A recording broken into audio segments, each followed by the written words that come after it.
Bueno, la corriente eléctrica es el flujo de carga eléctrica a través de un material conductor.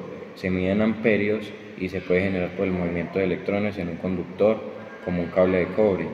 La corriente puede ser continua o alterna. La corriente continua, los electrones fluyen en una sola dirección. Ejemplos incluyen las baterías y las fuentes de alimentación de dispositivos electrónicos. En la corriente alterna, los electrones cambian de dirección periódicamente. Es el tipo de corriente que se usa en la mayoría de hogares y edificios comerciales. Bueno, en el ámbito de circuitos eléctricos existen dos tipos, que es el circuito en serie y el circuito en paralelo. El circuito en serie es un circuito en que los componentes están conectados uno después del otro en una sola ruta. Sus características son que la corriente es la misma a través de todos los componentes, el voltaje total es la suma de los voltajes en cada componente y la resistencia total es la suma de las resistencias individuales. El circuito en paralelo es un circuito en que los componentes están conectados en ramas separadas, cada una conectada directamente a la fuente de voltaje. Las características, el voltaje es el mismo a través de todos los componentes, la corriente total es la suma de las corrientes en cada rama y la resistencia total es menor que la resistencia individual, calculada utilizando una fórmula inversa. Bueno, yo les voy a hablar sobre las resistencias eléctricas. La resistencia es una propiedad de los materiales que mide que tanto se oponen al paso de la corriente eléctrica. Imagina que la corriente eléctrica es como un flujo de agua a través de una manguera. La resistencia sería algo así como las obstrucciones o estrechamientos en la manguera que dificulta el flujo del agua. En el circuito eléctrico la resistencia se mide en ohmios y su símbolo es la letra R. Los componentes que se utilizan para introducir resistencia en un circuito se llaman resistores. Los resistores pueden tener distintos valores de resistencia y su función principal es controlar la cantidad de corriente que fluye por un circuito. Bueno, un ejemplo práctico si tiene un circuito con una bombilla y una batería. El filamento de la bombilla tiene una cierta resistencia que controla cuando la corriente fluye desde la batería. Eso es lo que hace en la bombilla se encienda y no se queme con demasiada corriente. En resumen, la resistencia es esencial para proteger y controlar los circuitos eléctricos y asegurando que los dispositivos funcionen correctamente sin dañarse.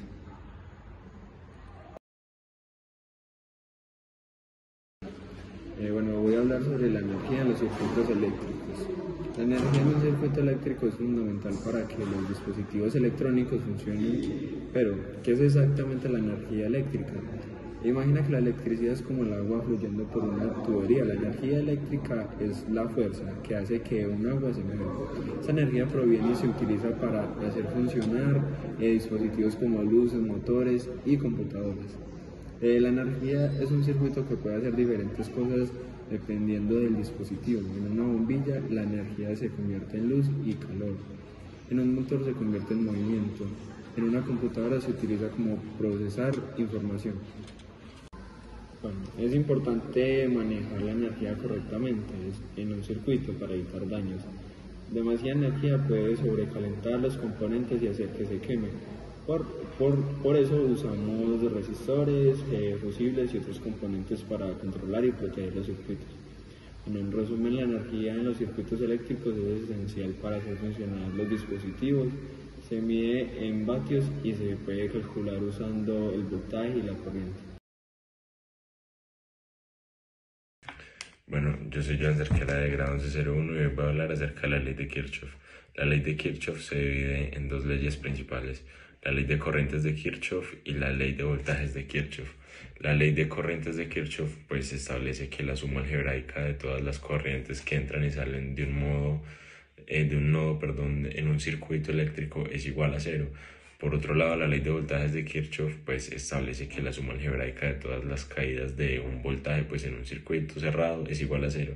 O sea, sumando todas las caídas que hayan en un circuito cerrado, ¿no? Que no tenga pues una manera de salir las diferentes caídas de los voltajes, siempre va a dar cero. Pues estas leyes son muy fundamentales en el análisis de circuitos eléctricos, ya que pues nos permiten llevar a cabo diferentes proyectos.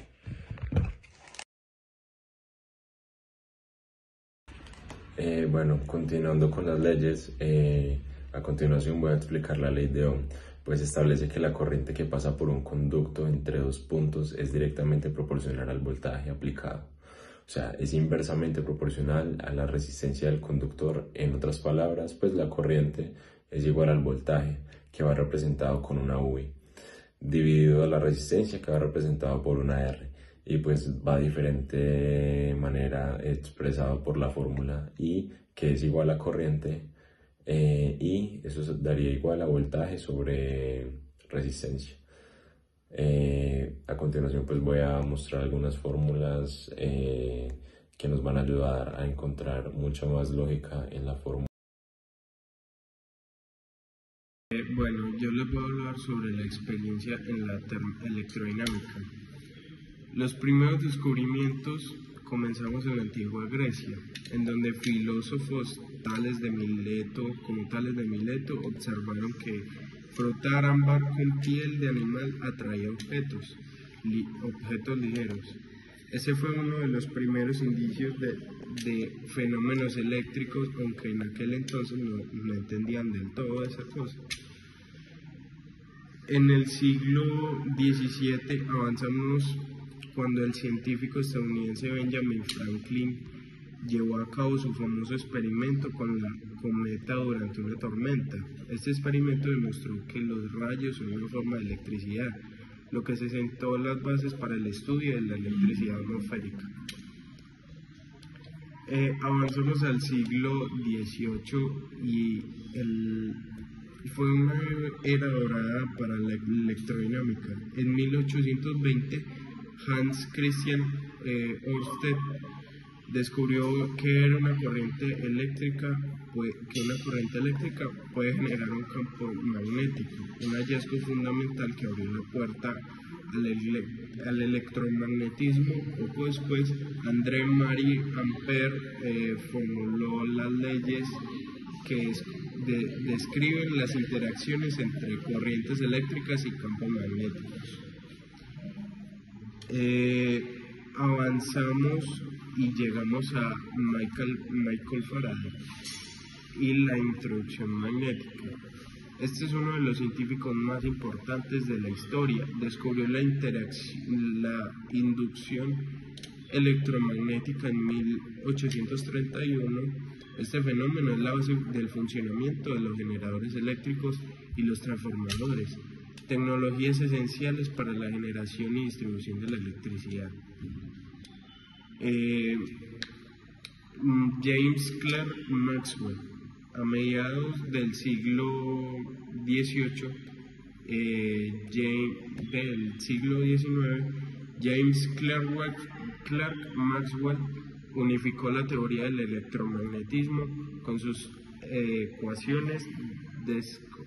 Estas ecuaciones describen cómo los campos magnéticos y eléctricos se propagan y se influyen mutuamente y son fundamentales para nuestra comprensión moderna de la electrodinámica.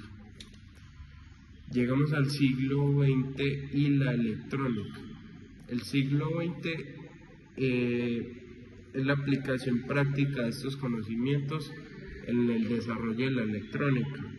La invención del transistor en 1947 revolucionó la tecnología, permitiendo la creación de dispositivos electrónicos compactos y potentes, como computadoras y teléfonos móviles, lo que conocemos actualmente hoy en día. En conclusión, la electrodinámica ha recorrido un largo camino desde los primeros experimentos con ámbar y piel de animal hasta las tecnologías avanzadas de hoy en día. Los descubrimientos en este campo no solo han ampliado nuestro conocimiento científico, sino que también han transformado profundamente nuestra vida cotidiana. ¿Qué es el campo eléctrico? El campo eléctrico es una región de espacio que rodea una carga eléctrica y la cual se ejerce una fuerza sobre otras cargas eléctricas. Es una forma de describir cómo las cargas eléctricas interactúan a distancia. Imaginemos que tenemos una carga positiva. Alrededor de ella se crea un campo eléctrico, afectará a cualquier otra carga que se encuentre a su proximidad. Ejemplo práctico. Un ejemplo práctico del campo eléctrico lo encontramos en los condensadores, dispositivos que almacenan energía eléctrica. Los condensadores están formados por dos placas metálicas separadas por un material dieléctrico. Cuando se aplica una tensión entre las placas se crea un campo eléctrico entre ellas, permitiendo así el almacenamiento de la energía.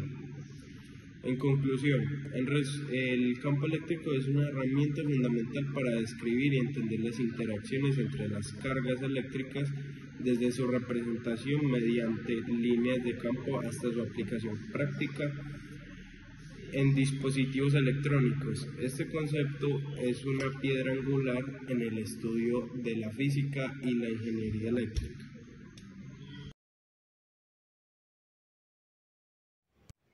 Listo, acá podemos ver cómo se relaciona la corriente por medio del voltaje y la resistencia. Entonces vemos que en un circuito eléctrico como el que tenemos acá nos permite usar el simulador. Vemos que podemos variar dos variables, el cual es el voltaje y la resistencia. Recordemos que el voltaje está asociado a que tanta tensión o tanta presión está asociado al elemento. Digamos, si nosotros lo asimilamos con una tubería en la que fluye agua, lo mismo puede asemejar a un circuito eléctrico. Entonces, el voltaje es similar a la presión que le estoy dando a ese circuito y la corriente se asemeja a la cantidad de agua que circula por esa tubería. Aquí en el simulador podemos ver que si nosotros reducimos el voltaje, si ven que se reduce el voltaje y asimismo la corriente se va reduciendo también, y obviamente si se aumenta el voltaje también va a aumentar la corriente. Y asimismo si la resistencia se baja, pueden ver que la corriente va a subir drásticamente, ya que podrá la energía fluir de una manera más fácil, si se puede decir así.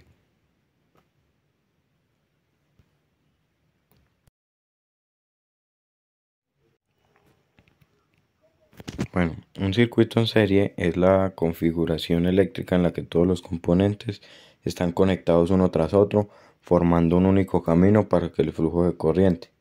En la simulación de este laboratorio virtual podemos construir y analizar este circuito de la siguiente manera. Acá pudimos agregar varios componentes, se arrastra la batería, se pone el interruptor y tres bombillos, los cuales están conectados por cables en sus debidas conexiones. Si se usaron los cables para ver que haya un solo camino, ya que esto caracteriza el circuito en serie. También podemos observar la corriente al poder cerrar el interruptor, y podemos visualizar que la corriente y la electricidad está fluyendo y hace que los bombillos se enciendan, y esta simulación nos permite visualizar y comprender de manera interactiva los principios básicos de los circuitos en serie, como la distribución de corriente y voltaje.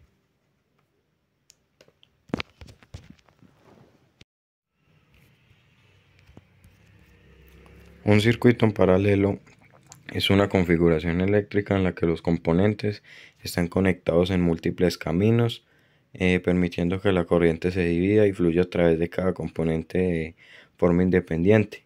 En la simulación de este laboratorio virtual podemos construir y analizar un circuito en paralelo de la siguiente manera. En los componentes podemos ver principalmente obviamente la batería de 9 voltios, podemos ver el interruptor y algunas resistencias de 10 ohmios. En la conexión de los componentes se conectan con cables normales para facilitar su conducción a través de los componentes. Se puede observar la corriente, cómo fluye al activar el interruptor, para poder que fluya la energía por todos los elementos. Podemos cambiar los valores de resistores y todo lo que necesitemos para poder ver cómo cambian, cómo afecta o mejora la conducción de cada elemento. Esta simulación nos permite visualizar y comprender de manera interactiva los principios básicos de los circuitos en paralelo, como la distribución de la corriente y la igualdad de voltaje en todas las ramas.